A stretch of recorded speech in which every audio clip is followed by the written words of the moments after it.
Hi, everyone, and welcome to another Friday Live with myself, Paul. And this time we're on Genos 2.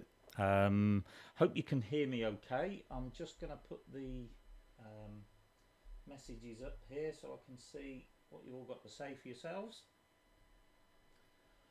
There we go. Okay. Oh, somebody's just scraped in after going to aqua aerobics. I could do with a bit of that myself, I think. Then been to Oldie. Wow. Okay, but you've made it in time, so that's great. That's great. Welcome. Welcome to everybody again who's online with us, and hope you're going to find today informative. We're not going to go too in depth, so don't worry.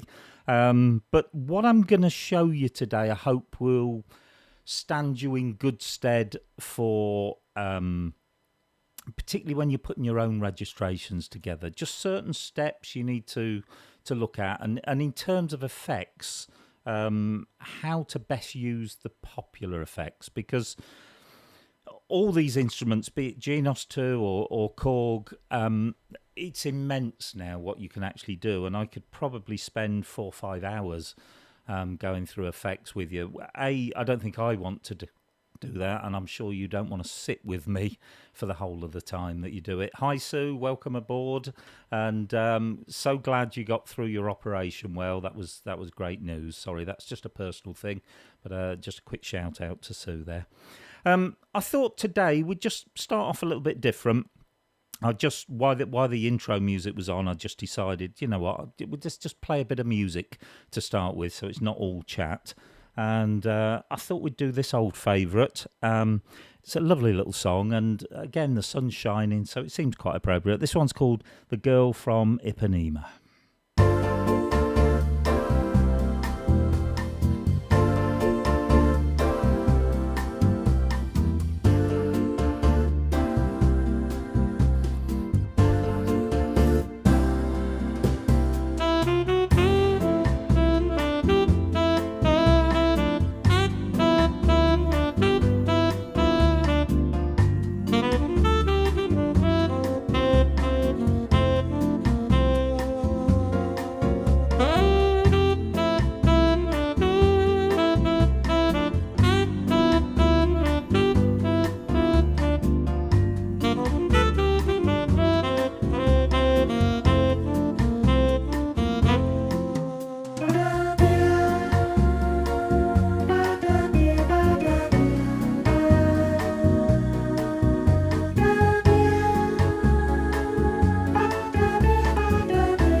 There we go. Just a little bit of Girl from Ipanema there. Now, why did I play that? Well, I've just used some effects.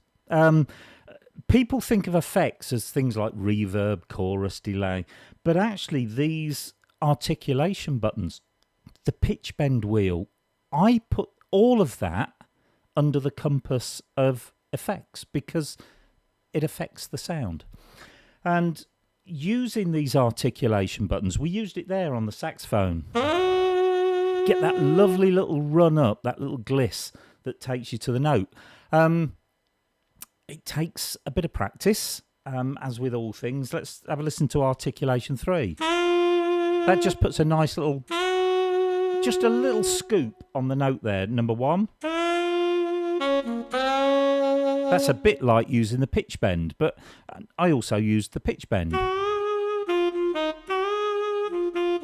So I class those as effects. So I think it's really, really important for people to learn to use them because they add so much realism to the sound, and that's what we're going to go on to look at in the actual effects as well.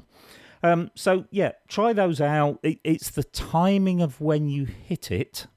So there's no point in me hitting it after I've played the note because it does nothing. But if you catch it just before you play the note, then you get that nice little run up. Same with the pitch bend wheel. 9 cases out of 10, you move the pitch bend wheel, or lever in this case. I'm going to detune it before I strike the note and then release it so that the note comes into pitch, which is a bit like what the articulation's doing. It's starting off pitch and bringing it into pitch. So, yeah, it's timing, and it's having that confidence to take your hand off to do it.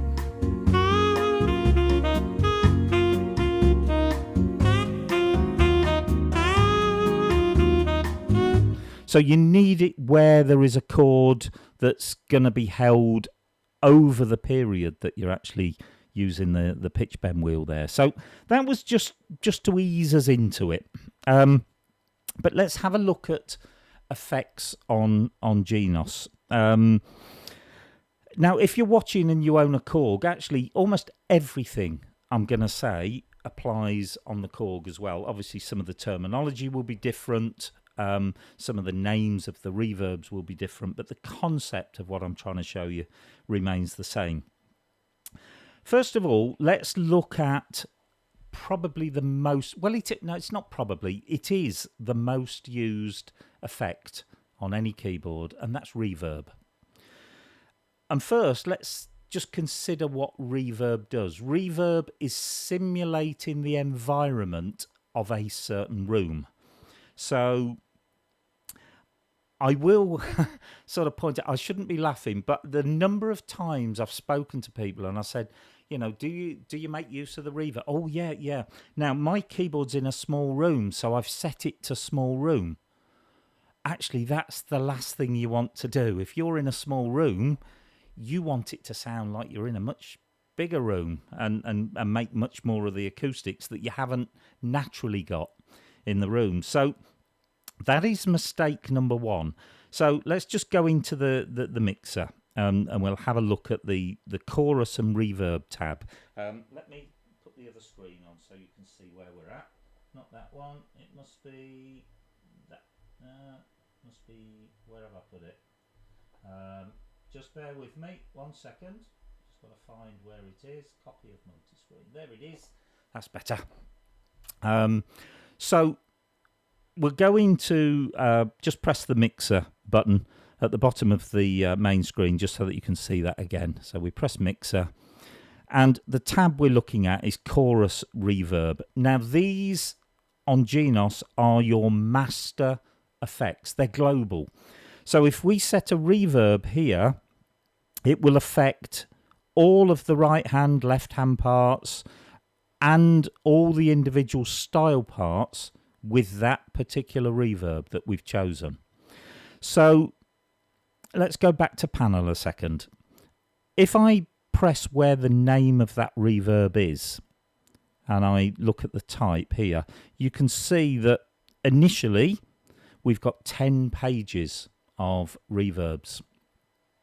And these Revelation reverbs are superb because they're made by Steinberg, who Yamaha own, and they're the people who make Cubase. You've probably heard that. That's the sequencing package for PCs and Macs. Been around for a lot of years. This is their sort of top of the range reverbs are now making their way into keyboards. So where you see things like Revelation Church, that is simulating the reverb that happens in a church. You imagine going into an empty church. It's probably mainly concrete. And if you clap your hands, or you could shout if nobody else was in there, you would hear that natural reverb in that room. Now, a lot of you sitting at home, you'll all be in different rooms. You'll certainly be in different rooms to me. And different rooms affect reverb in different ways. This is a really, really important bit to understand. If your keyboard is in a room where you've got a nice plush carpet, nice deep carpet, and you've got a lovely soft sofa, and you've got some quite heavy drapes, curtains hanging up, all of those factors will affect the reverb, because when you've got lots of soft furnishings, to use the right sort of it will actually eat the reverb up, and it will lessen the effect of the reverb. I'm sitting in a room that, although I've got a couple of mats this end, it's mainly hardwood floors, and I'm in a log cabin, so it's wood, and I've got wood all around me, including on the ceiling. So reverb I have to be very careful with in this room, because it's bouncing off all of the rooms, and I haven't really got anything soft in here to actually soak that reverb up. So think about the room that your keyboard's in. That's the starting point, really. If you have wooden floors and you have maybe wooden blinds instead of curtains, then you're going to find you probably need less reverb than somebody who's sitting there with the carpet, the curtains, the soft sofa, etc., etc. So we choose a reverb for the type of environment we are trying to simulate, not the environment that we're currently in. So yeah, look, we've got 10 pages to choose from. I can't go through them all, but you know, when you've got a moment, just go through and play a sound.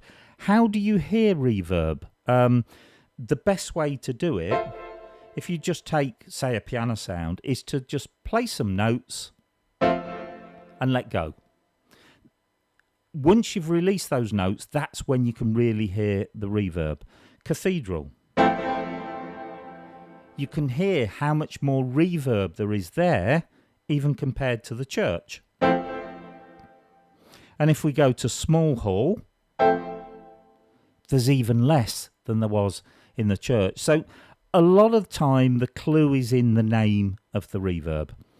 Just to point out, you also have a legacy bank. These are all the reverbs off previous Yamaha instruments. So there's another 5 pages. So look, between 15 pages of different reverbs, I don't think you're going to have a problem.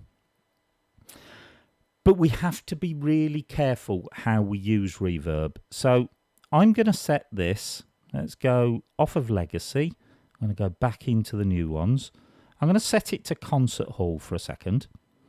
And I'm just going to do something which I just want to show a point here. On this reverb and chorus screen, we can see the amount of reverb that is set to affect each section in the columns there. So I'm looking at this and I'm thinking, yeah, my piano's got 67 lots of reverb on it. And if I turn it up higher, it's not actually changing. It's the same wherever I put it. Why is that? Well, you have a master setting for the reverb, and you briefly saw me alter it earlier.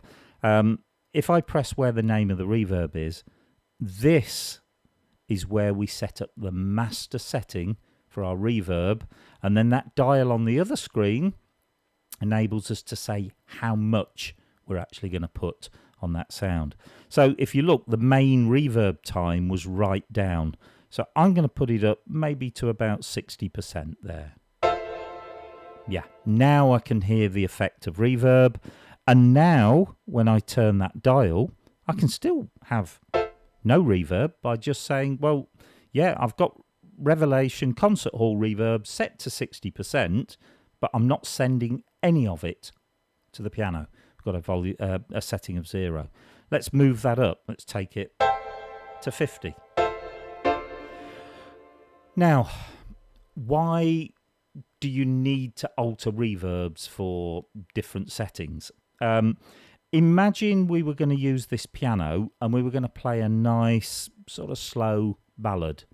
Well, then we're going to want some reverb. We need to make it sound lush. We need to bring that piano to life. So a little bit like this.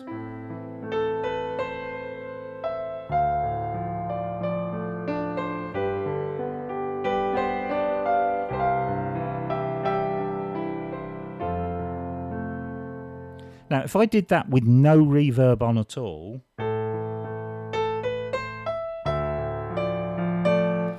it's dead. It's just not natural at all.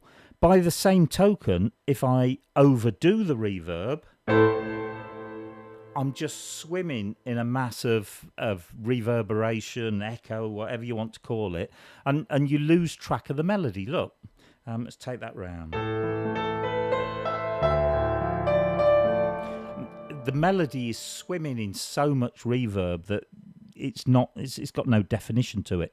So you need to find the position that you are happy with. Now, all I'm going to say is that will be dependent on the room you're in. I can't say to you, oh, put it at a setting of 60 for a ballad, because your room may react differently to reverb. So all I'm trying to say is reach that nice little balance, and then your little ballad effect.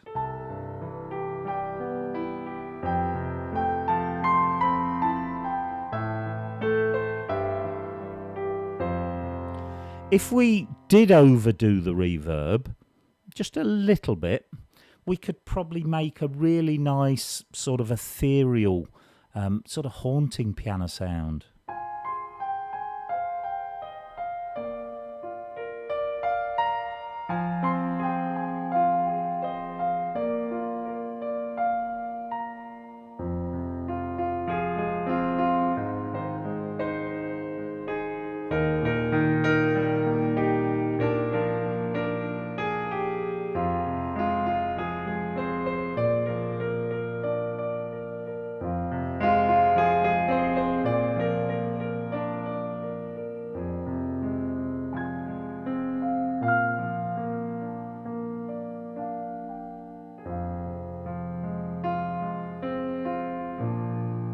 That sort of thing, and it's really nice. It's almost sort of cinematic piano style. So have a mess around with reverb, and we're going to show you some other sounds in a bit where reverb is really crucial.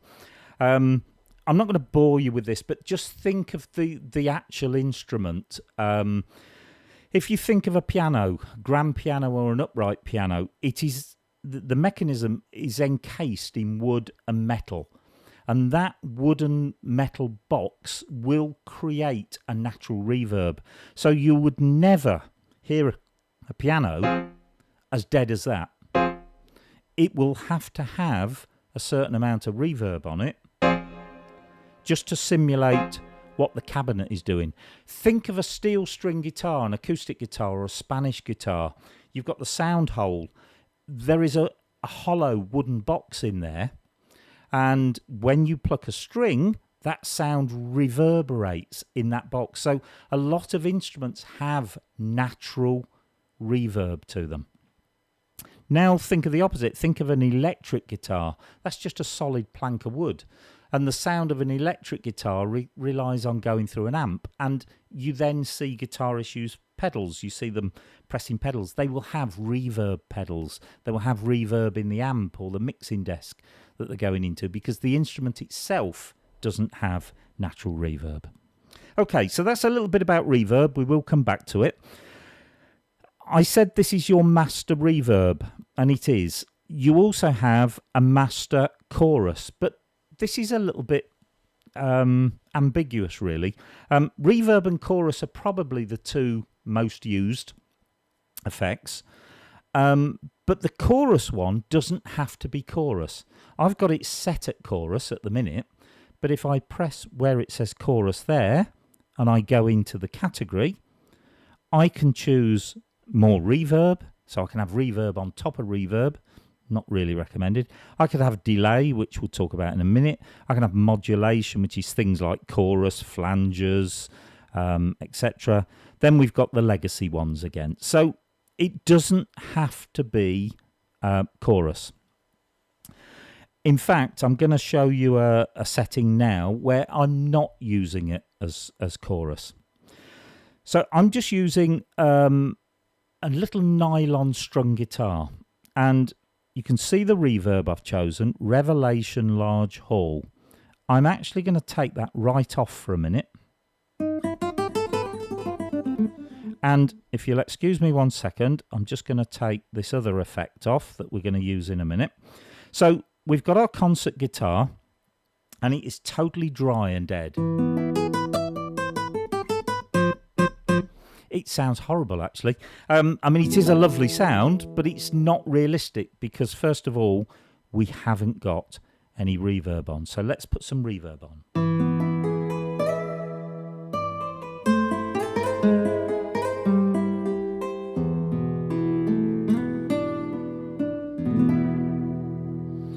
And the minute you start to play, you can hear that reverb. It's brought that sound to life completely. Now, in chorus, I've got a setting there called Tempo Cross 2. Now, that is actually a delay.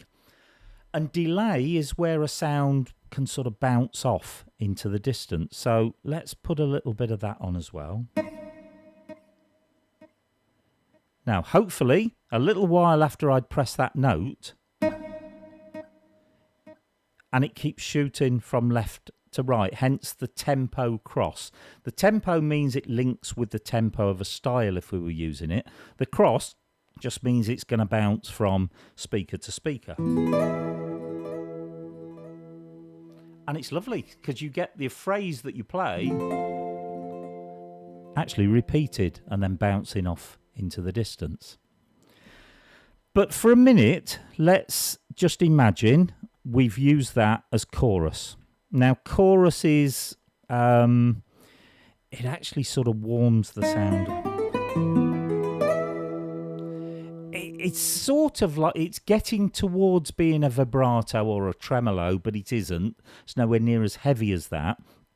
But I always say chorus has like a multiplying effect. So it makes one string on a guitar sound like a few strings, and it actually warms the sound up a little bit. But I don't want to overdo it, so I'm just gonna put that amount on. You probably hear we've got that, just, I say it isn't vibrato, but we've got that sort of warmth now that's appeared on the guitar sound. So here's my dilemma. I've used reverb, I've used chorus, but actually I like that delay. So how do I put the delay on?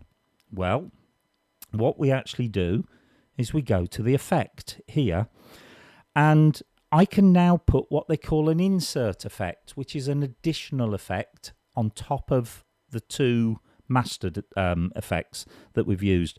And to do it, you just press the little square above where the dial is, and again you can choose a category. So I've got tempo delay 1. So got another delay here. I'm going to put an amount of it on.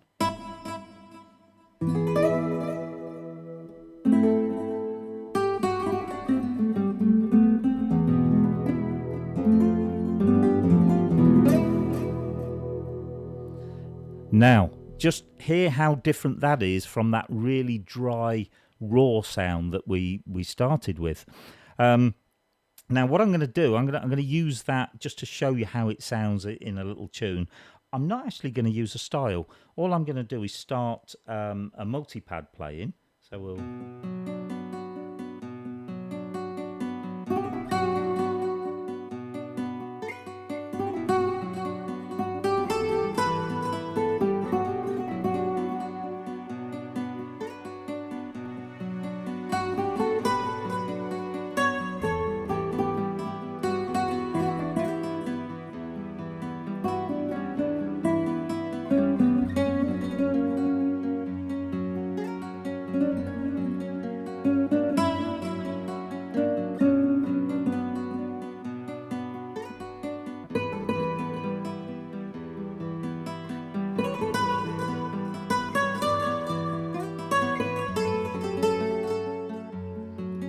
It's a lovely little effect, and it's actually making me sound like I'm playing more notes than I really am.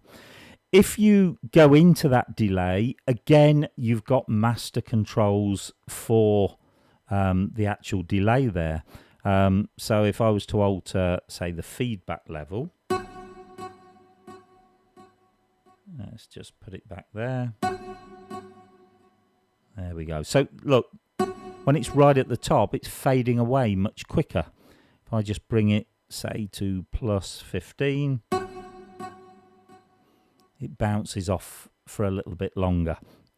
And the delay time, we can set the value of those notes that bounce away into the distance. So, see, that would be no good because I'm having to wait too long for the first bounce, if we want to call it that. So I've put it to eighth notes.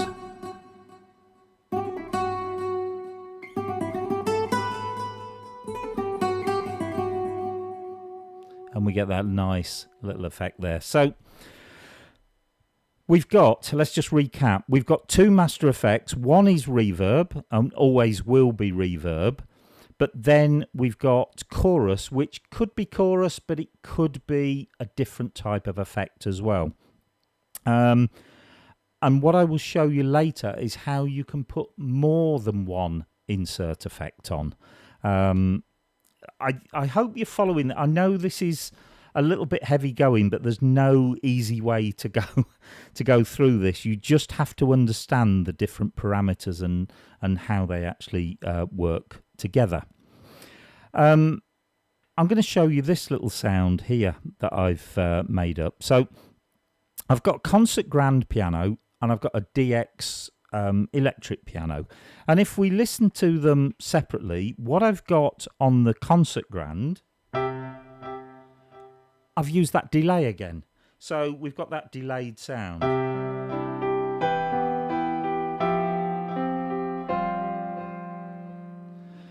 But I don't necessarily want it all to sound like delay. So what I've done is mixed the electric piano with it. And if we listen to that on its own,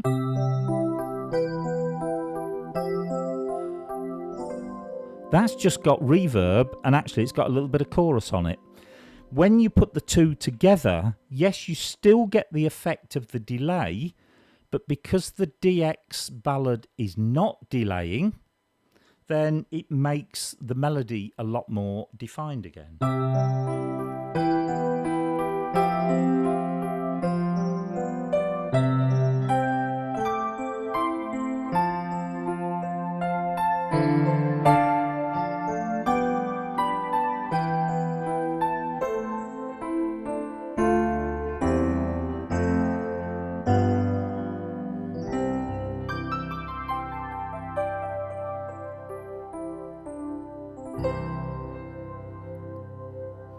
And you get that well, I think it's a lovely sound, that mixture of the acoustic piano and the electric piano, but also with the addition of the delay in there. And again, just to show you, chorus and reverb, I'm not actually using anything in the chorus section because it's actually switched off.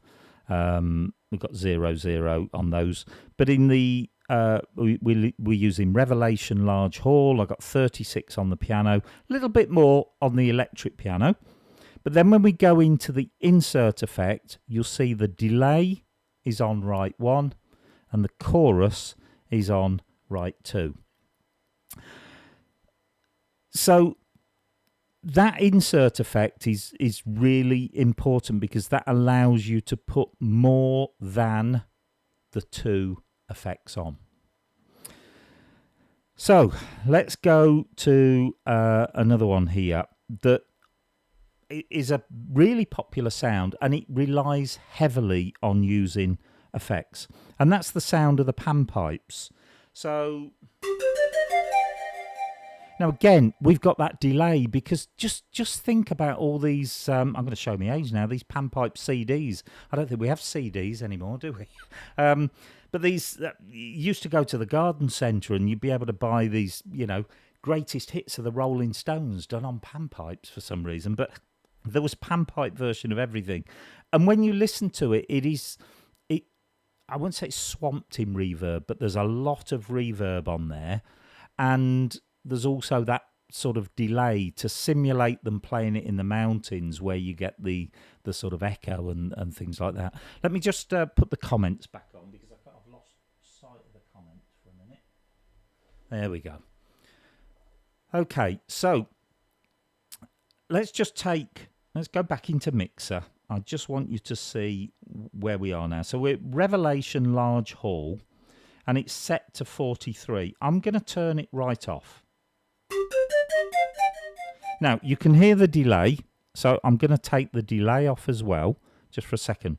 This is a totally dry pan flute sound. Now, actually, you never get that because when you go and choose the panpipe from the woodwind section, actually it's sampled with a natural amount of reverb on it, so you never quite get this situation. I just want to show you how unpanpipe like it sounds if you just knock all the effect off. So, well, okay, let's do this stage at a time. So reverb, I'm going to put this on. We'll start around the sort of 50 mark.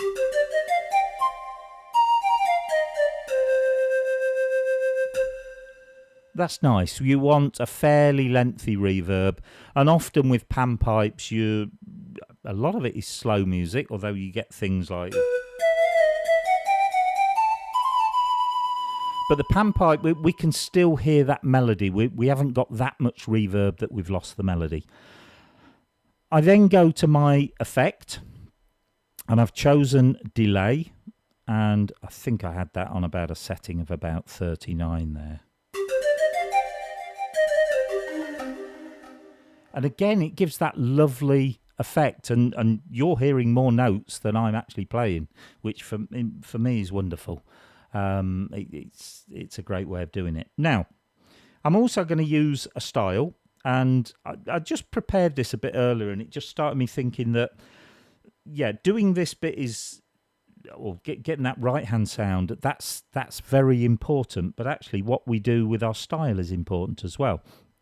And I chose standard piano ballad, and if you look in the mixer, what I've actually done is I've switched off chord 2, pad, phrase 1, phrase 2, because it was actually just too busy, even on the basic settings, for what I actually wanted. So let's have a look and just have a listen to the style. So basically I've just got the drums, I've got the bass, and I've got this guitar playing. But look, on our master reverb, I can put a little bit more reverb on that guitar if I want to. That's nice. And it would all together go like this.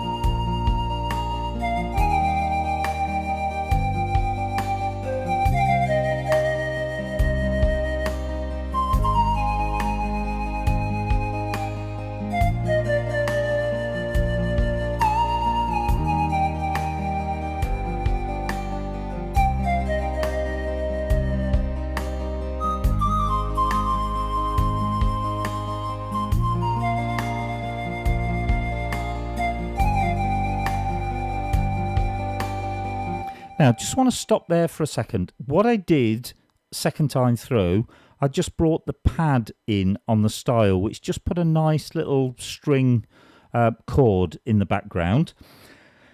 I used a different technique on the pitch bend wheel, which is probably just worth mentioning. When you listen to a lot of these sort of haunting panpipe, they actually bend the note off at the end. So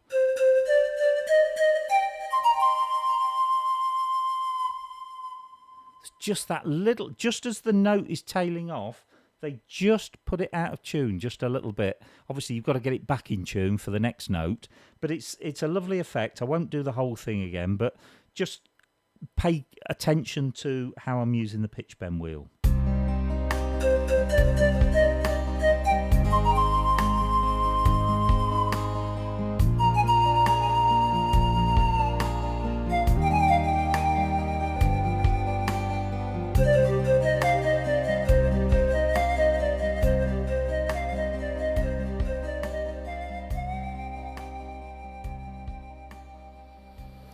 There we go. So, look, these things take time.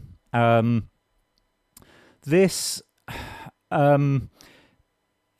a registration together like this, it's not a 2-minute job. But if you save it once you've done it, it's there for all time. And you may want to use that setting again, but with a different style. You know, if I wanted to play El Condor Pasa now, I could probably keep that pan flute sound. And then go and use, well, let's see if we can. Let's see what I've got. I might have something in my user styles here. Let's try that.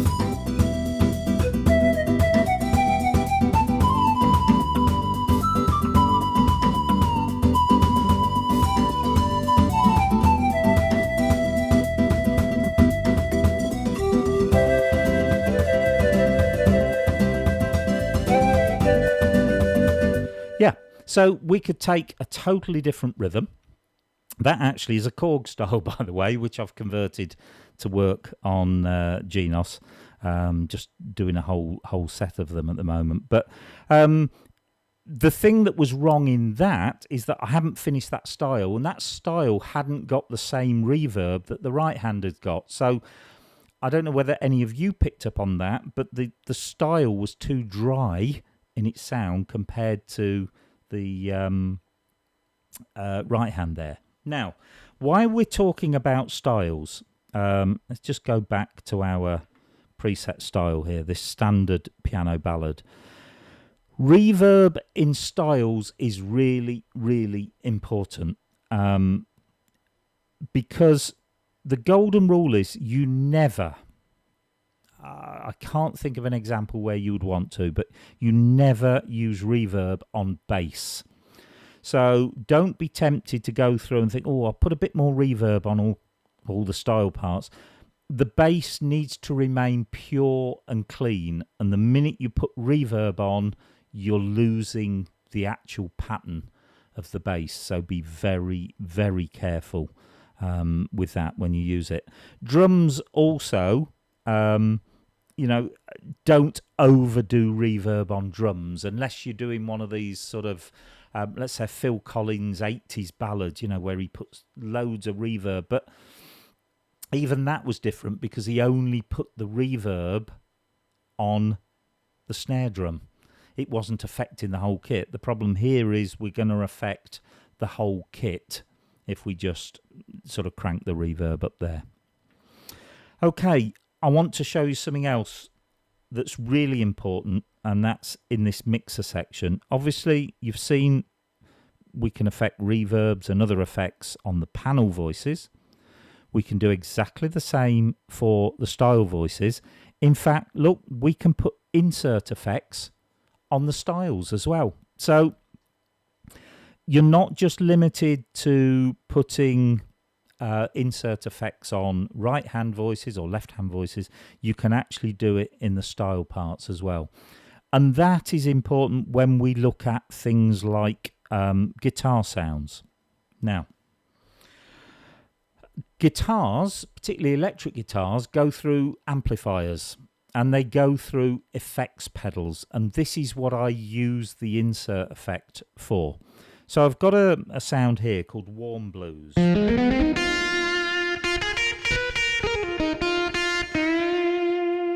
Great. The guitars on this instrument are just incredible. So we got that sound there. And if we look in the mixer, yes, we've got some reverb. I've got a medium hall. Sorry, let's look at the panel. We're on medium hall. I've only got it set to about 30. I haven't got it sort of drenched in reverb. But in my effect here, I've got delay. I'm going to change that, and I'm going to put this guitar sound through an amp. Now, it may seem a slightly odd category to go to, but we go to distortion.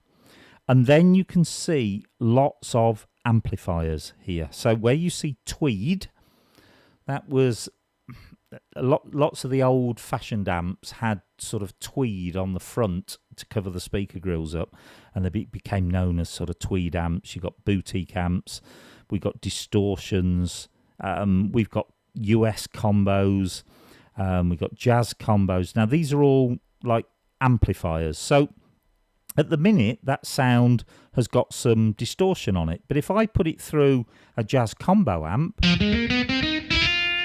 it's a totally different sound now.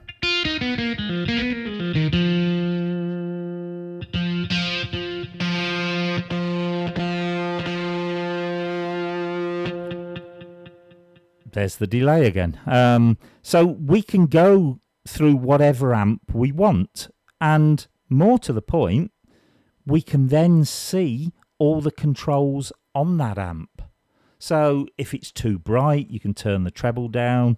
If you want to boost the bass, you can do it just like you would on the real amplifier.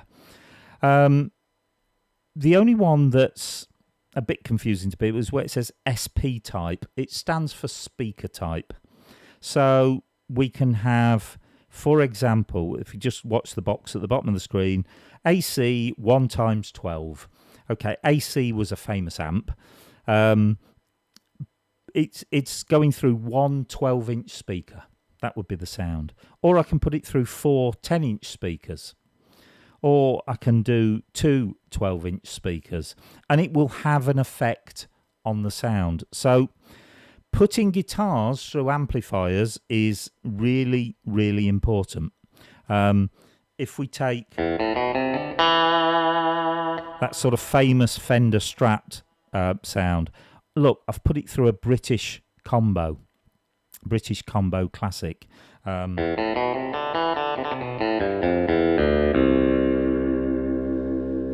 So there's no real distortion there, but if I put it through a different speaker config,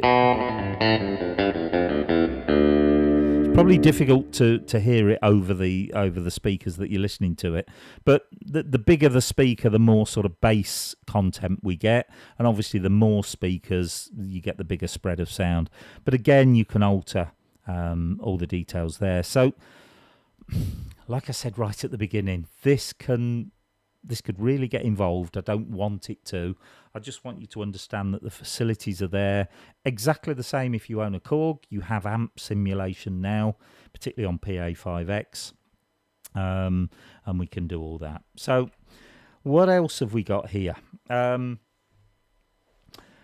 got another little example, just primarily to do with reverb. I know if you've been on my webinars before, you will have heard me mention a trumpet player that I absolutely adore the sound he makes. It's a guy called Chris Botti. It could be Botti, I don't know, but I don't like that word, so I call him Botti. And he's famous for having this 7-second reverb on the trumpet. And when I set this sound up, I thought, how can I get his 7-second reverb? Well, let's go into the mixer and we'll go to reverb. And when we are on some of the reverbs, like this real large hall, if I actually have a look at the settings, there is actually a reverb time slider. Now at the minute, it's 2.6 seconds. That's a nice reverb, but he has a 7-second reverb. So I can simulate that exactly.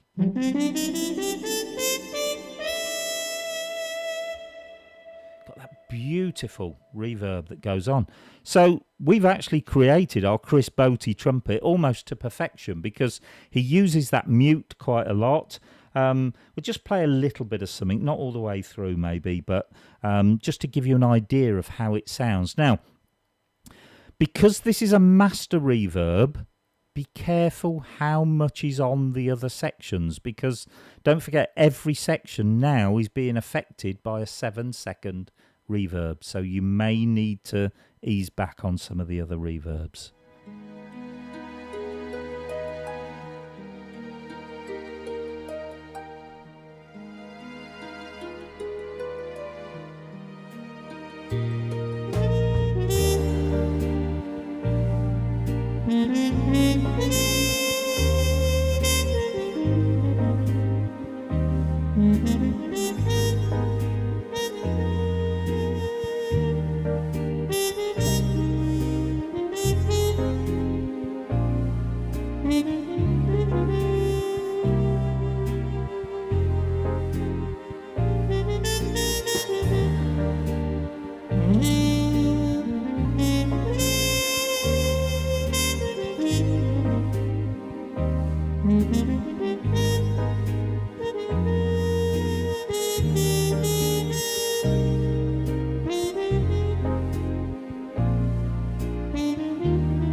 There you go. A lovely sort of laid back sound, and just by going into the reverb and setting the amount that he uses, you get that really authentic effect there. Now, I just want to show you one final thing with reverb, and we'll use it in a couple of situations here. Do you remember the piano that we had when we were doing the ballad? And we had quite a nice reverb on it because it sounded lush, etc. But imagine you were trying to simulate more a little jazz club. Now, you know, I talked earlier about the effect of a room on reverb. You imagine a little jazz club that's crowded with people. It's quite full. Those people will be soaking reverb up. So it's not going to be swimming in reverb. It's going to be quite a small, intimate sound. So where we had our piano with nice reverb, if we went to play jazz on that,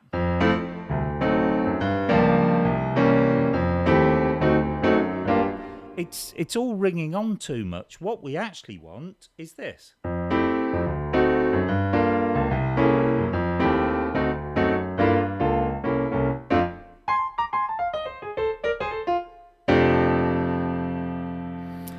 Immediately, it sounds totally different to the ballad piano here, and that's all about reverb.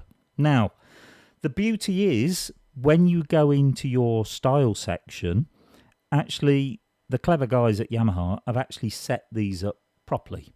So Let me see if I can give you a little example here. I'm going to go to a Latin rhythm for a second. Bolero lento. Nice little rhythm.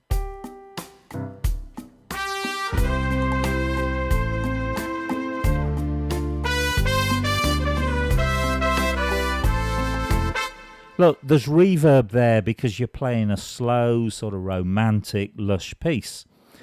We'll go back to jazz and we'll choose Cool Piano Jazz. And now have a listen to the drums and the piano in the right hand. There's not much reverb there at all.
So the sound it actually creates by default is that lovely, intimate, small room sound. But using what we've learnt today, I hope you've learnt today anyway, let's just up the reverb and make our little trio quartet play in a much bigger environment, and just listen to the difference it makes. So if we go into our mixer, and instead of Revelation Medium Hall, let's put ourselves in a concert hall. So we'll just go up one. There we go. And I'm going to increase the time of the reverb. I don't want to go over the top. There we go. So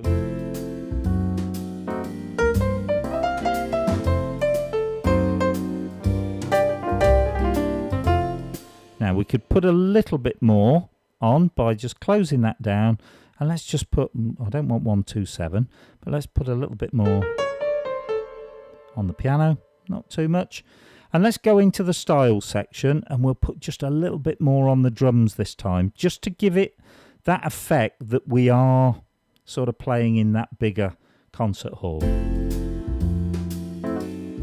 Now hopefully you can hear with that style now, it's not that sort of closed in intimate sound anymore. It's much more open and much more expansive.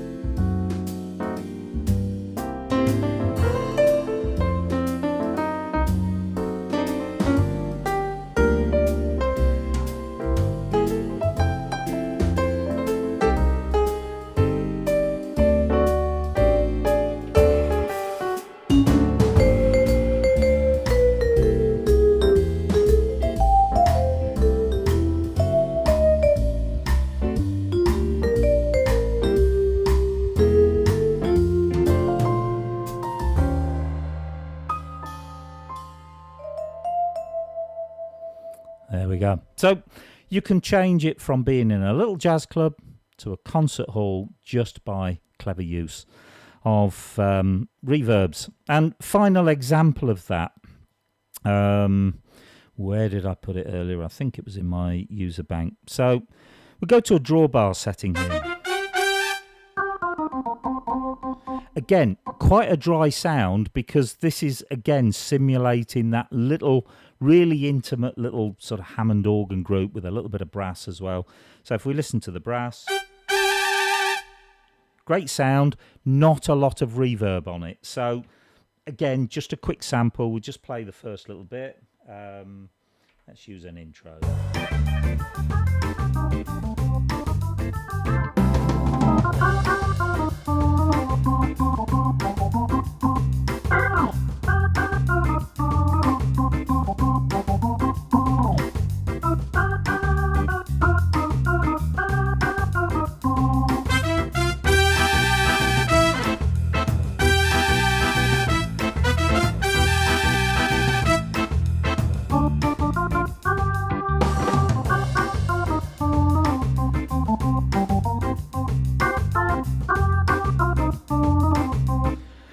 And that's great because that's sounding like I think they intended it to be sounding, and that's this little small group in a little small room.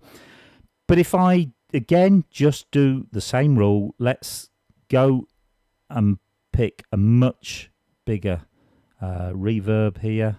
It might help if I got the list up. There we go. Put it back to concert hall, and I'm just going to increase this quite a bit this time.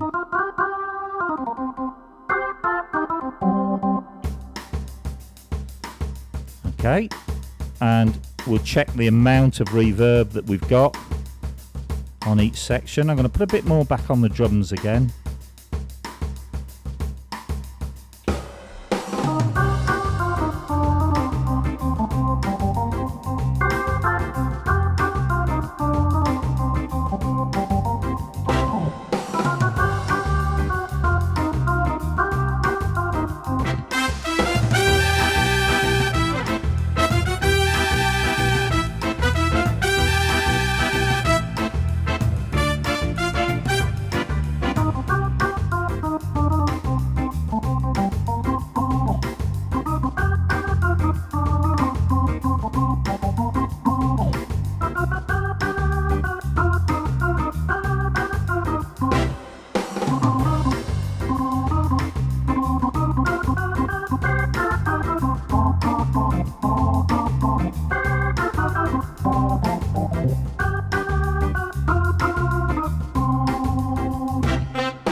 There you go. So it transforms it. So please think about using effects. Just experiment with reverb first, then try on some of these little solo voices. Try the delay, and then maybe with the guitar sounds, venture into putting them through different amplifiers. It will open a whole new world to you.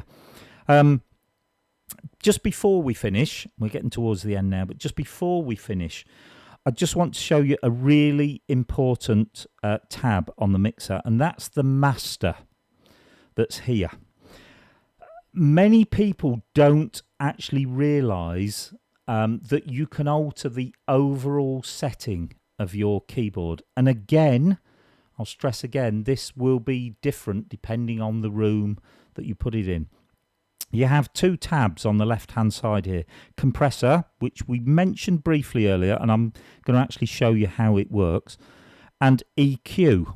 Now, I said earlier, I'm in a pretty hollow room here. It's all hard. It's wood.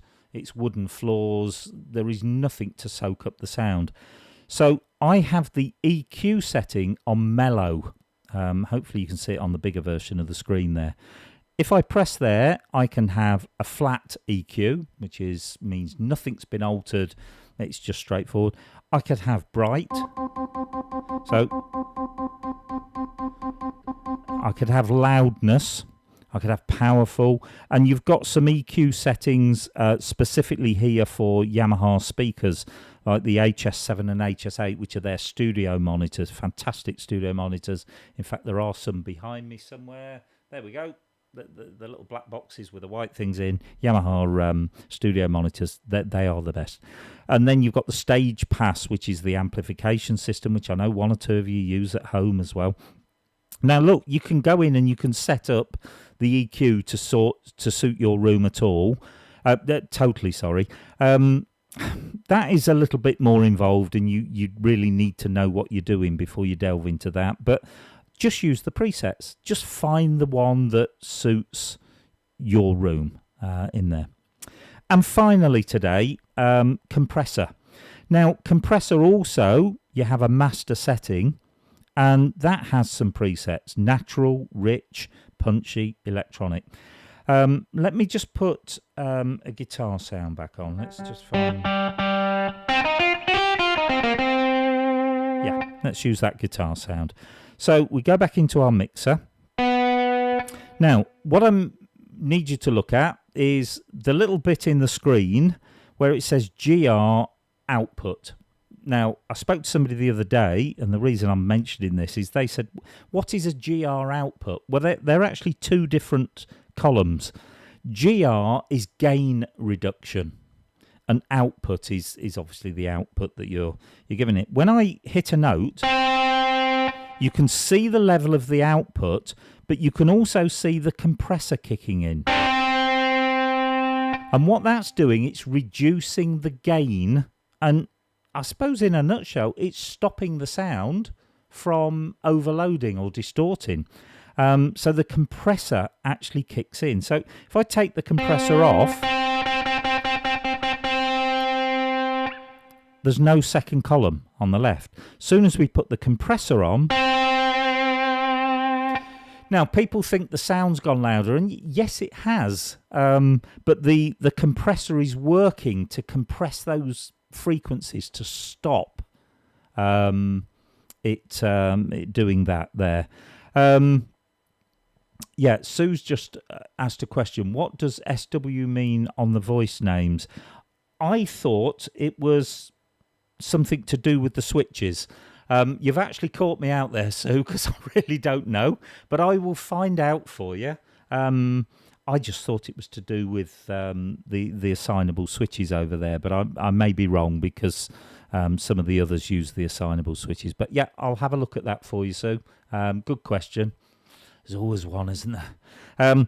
But yeah, so you've got this overall setting on the mixer, which is so important to do. I hope you've enjoyed that, and I hope it's not been too difficult going. I just want to finish, if I can, with a little piece of music. Now, I need the music for this. I've got it over there somewhere. I said earlier about using VST sounds on a computer. Well, I do a lot of recording on computer, and I do use these VSTs. And there is one that's come out recently, which is some choir sounds, but it's not just an incredible choir sound, and I do mean incredible. It actually allows you to type words in for the choir to sing, and you have to do it phonetically. So you have to sort of write not necessarily the correct spelling of the word, but how you want it pronouncing. And I've used that in this little version of Ave Maria. So if I may, just a bit of self-indulgence, use this. But the other reason for sort of showing you, one of the sounds that I start with is a little church organ sound. Let me just turn the volume up just a little bit here so you can hear it. If you have a listen to that reverb, it's got that beautiful cathedral reverb on. That sound, believe me, would be nothing without that correct reverb. So really important that you have a look at it. So let's get a bit of music out. So I haven't learnt it properly yet. And we'll try it. Now, this is an arrangement that was done by one of my favourite singers, a Canadian guy called Josh Groban. And actually, this is on a great Christmas album of his, but this is not necessarily a song that's only associated with Christmas, so don't panic, we're not going into Jingle Bells or something now. So yeah, this is Ave Maria. I hope you enjoy it. We are going to use a bit of a backing track that was put together using some of the Genos voices and this amazing choir, which you will hear kick in at the beginning, but you'll hear them sing sort of halfway through. So hope you enjoy it. It goes like this.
There we go. So, little bit of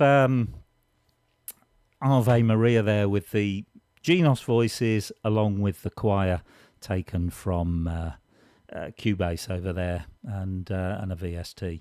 I hope you've enjoyed today. If you missed the bit right at the beginning, we've been in talks this week with a company over in Sweden called Global Sounds, who make some stunning new sounds, which are very VST-like.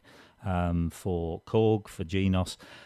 Good news is I've got the pack. I'm going to download it this weekend, and he's going to fly over from Switzerland, a guy called Timur, and he's going to do a little presentation with us and go through the sounds. You will be blown away with them. Absolutely incredible. So, yeah, I hope you've enjoyed it. Thanks ever so much again for joining us, and we will see you all very, very soon. Bye for now.